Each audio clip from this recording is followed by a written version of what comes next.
Alright, quick question. Have you ever bought something and immediately thought, oh no, I've been had?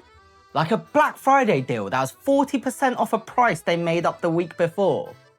Cool. Now imagine that feeling, but what you just bought was the Eiffel Tower.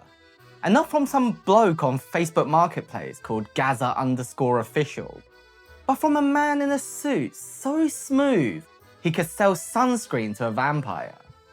Because today's story is about Victor Lustig, the con artist who didn't just scam rich people, he stole people's entire grip on what was real.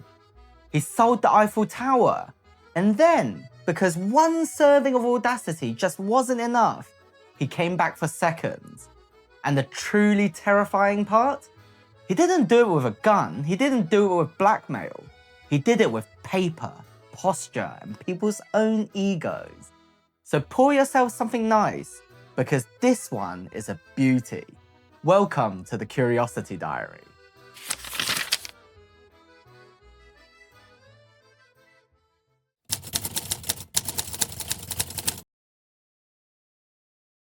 When we think Eiffel Tower, we think romance, proposals, overpriced crepes, the universal sign of I went to Paris and now I'm emotionally superior. But rewind to 1925, and the Eiffel Tower is, well, it's still iconic, sure, but it's also rusting, expensive to maintain. And this is the key. Public opinion was mixed. Not everyone saw it as the beloved symbol we see today. Some people genuinely thought it was an eyesore that should come down, and the city was constantly paying to maintain and repair the thing. Now, most people read a newspaper story about the tower as costly and a bit knackered and go, ah, that's a shame. But Victor Lustig read it and went, right, how do I turn 7,000 tons of metal into a cash machine? And this is where the story stops being history and starts being a heist movie written by someone who's had too much espresso. Victor Lustig was born in 1890 in what was then Austria-Hungary, modern-day Czech Republic. He's a chameleon, multiple aliases, polished manners, fluent in several languages, and always dressed like he was on his way to negotiate a peace treaty. He also had this defining scar on his face. Depending on the telling, it came from a jealous lover situation, which is fitting because the man spent his whole life flirting with disaster. And he often styled himself as Count Victor Lustig. Now, was he actually a count? Of course not. But listen, if you introduce yourself as a count, people don't ask follow-up questions. They just sort of move their wallet closer to you. He wasn't your typical loud, fast-talking swindler either. Lustig's whole thing was quiet confidence, calm voice, eye contact, the vibe of a man who absolutely has a leather folder with official business embossed on it. And before the Eiffel Tower, he'd already been running cons across Europe and the United States, especially on ocean liners where rich people get bored, careless, and slightly drunk, which historically is the perfect recipe for bad decisions. Now let's pause here, because con artist comes from confidence, and Lustig understood something terrifyingly simple. People don't get scammed because they're stupid. They get scammed because they're human. They want to feel chosen, in the know, smarter than everybody else, and crucially, like they're about to win. Lustig even had a list of rules for con men attributed to him. Stuff like, be a patient listener, never look bored, mirror the other person's opinions, don't boast, don't get sloppy. Honestly, it's basically LinkedIn advice, just with more felonies. And he used those principles like a pianist uses keys, which brings us back to Paris.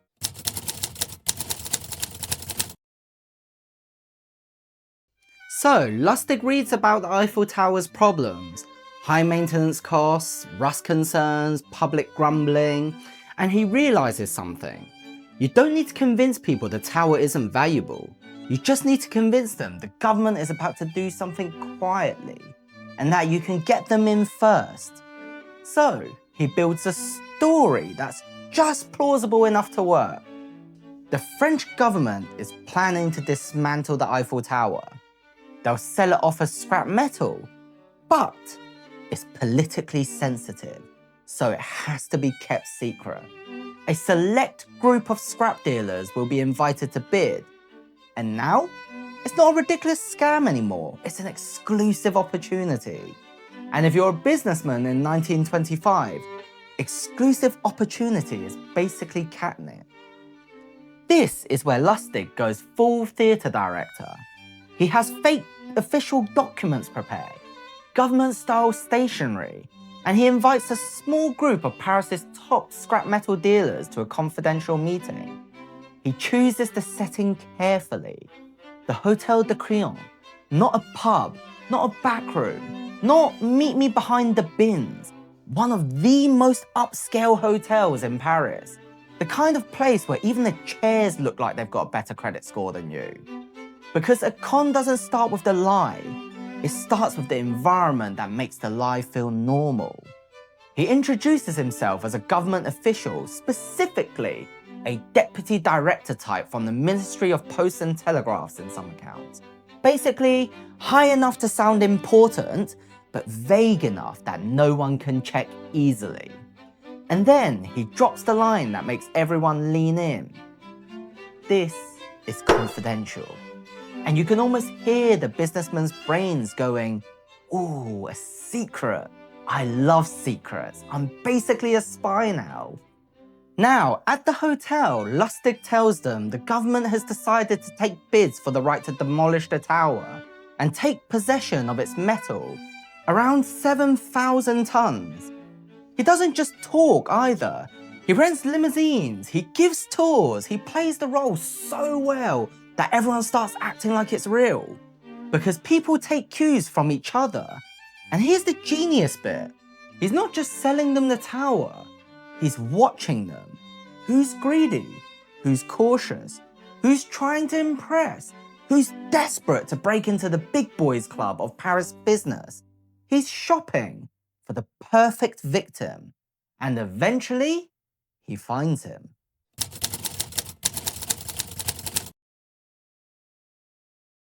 One of the dealers was named André Poisson. And yes, Poisson literally means fish in French, which is either the funniest coincidence in criminal history or the universe having a little giggle. Poisson was described in multiple retellings as newer to the Paris scene, keen to prove himself, keen to land a huge deal, keen to arrive. So, Lustig isolates him. Private conversation, quiet tones, serious face. And he plays the card that makes the whole thing feel more believable, not less. Corruption. Lustig basically implies, look, I'm a public official, my salary isn't exactly glamorous, and this decision is complicated. But if someone were to make it worth my while, I could ensure they get the contract. Now, you would think that would scream scam, right? But in Poisson's mind, it does the opposite. Because a bribe feels real. A bribe feels like insider business. A bribe feels like you've stepped into the adult world where money talks. Poisson agrees to pay, handing over a total that works out to about 70,000 francs, which is equivalent to hundreds of thousands of dollars today. And Lustig does what every great salesman does after closing a deal. He doesn't hang around. Lustig gets the money, and within an hour he's on his way out, heading back towards Austria. Now, in any normal world, André Poisson goes to the police.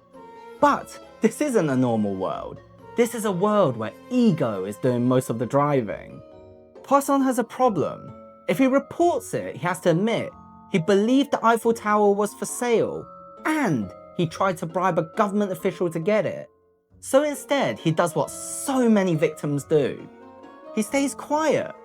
He chooses humiliation in private over humiliation in public. And Lustig, sitting safely away from Paris, watches the newspapers, waiting for the scandal, waiting for his face to be plastered everywhere. But nothing. No headlines, no police alert, which means only one thing. Poisson never reported it. And this is the moment where most criminals would go, right, I got away with it, let's never do that again. But Victor Lustig went, I wonder if I can do it again.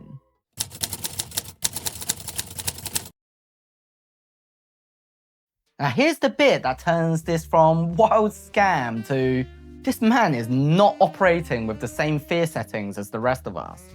He goes back to Paris to try the scheme again. Now different sources tell the ending slightly differently. The popular line is he sold it twice. The more cautious version is he returned, set it up again, and this time the authorities got wind or someone got suspicious, but either way he bolted. The headline is still insane either way. He wasn't satisfied with, I sold the Eiffel Tower. He needed to attempt the encore. That's not greed. That's not even arrogance. That's performance art. And after that second run, or near run, he decides Paris is getting a bit too hot for him. And he heads off to the United States, where the opportunities are plentiful. And the legal system is very, very busy. Back in America, Lustig returns to other cons, one of the most famous being his money box scam, a device he claimed could duplicate cash, and he sold the dream to people who were basically begging to believe in it. And then, because again, normal is not an option, he targets Al Capone. Yes, that Al Capone. Lustig pitches Capone on a can't-miss investment scheme, and he asks for $50,000. Capone, suspicious but intrigued, hands it over. Lustig doesn't even spend it, he just sits on it, then returns it later claiming the deal fell through. Capone thinks, this guy's oddly honest. And then Capone gives him $5,000 as a kind of sympathy bonus, which is the funniest possible way to rob a gangster. Not by stealing from him, but by letting him gift you your money because he likes your vibe. But the walls start closing in when Lustig gets involved in serious counterfeiting. Federal agents eventually connect him to a large operation. And in 1935, he's arrested after investigators find a key that leads him to a locker in the Times Square subway station, containing tens of thousands in counterfeit bills and printing plates. And even then he escapes from detention in New York by staging an illness and using improvised rope made from bed sheets in one famous retelling, briefly disappearing before being caught again. Eventually, he's sentenced to a long prison term, including time at Alcatraz, and he dies in custody in 1947 after contracting pneumonia in Springfield, Missouri, which is honestly the least glamorous ending possible for a man who lived like he was a movie character.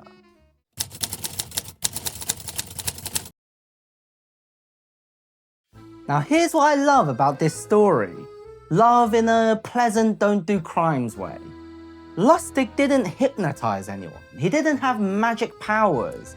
He just stacked a few very human buttons on top of each other. Authority. He claimed the right title, used the right setting, and people defaulted to compliance. Secrecy. If it's confidential, you don't verify it, you protect it. You don't want to be the one who leaks it. Urgency. It's a limited window. There's competition. Don't overthink, just act. Ego. This is the big one. Poisson didn't want to buy a tower. He wanted to buy a seat at the table. And finally, shame as a security system. Lustig predicted the victim wouldn't report it because it would be embarrassing. And that silence became his getaway car. Which is why this story is funny, until you realize it's not really about 1925, it's about us. Because if someone makes you feel special, rushed, and slightly superior, you can start believing some wild stuff, including apparently that the Eiffel Tower is just sitting there waiting for you to pick it up. So the next time you're about to click buy now because someone's telling you this deal is exclusive, secret, and expiring in 10 minutes, just remember, somewhere in history, a man nearly got away with selling one of the most famous structures on earth using nothing but confidence in a nice hotel lobby. If you enjoyed this story, hit like and subscribe to The Curiosity Diary for more fascinating stories and unbelievable true events. And I'll see you in the next one.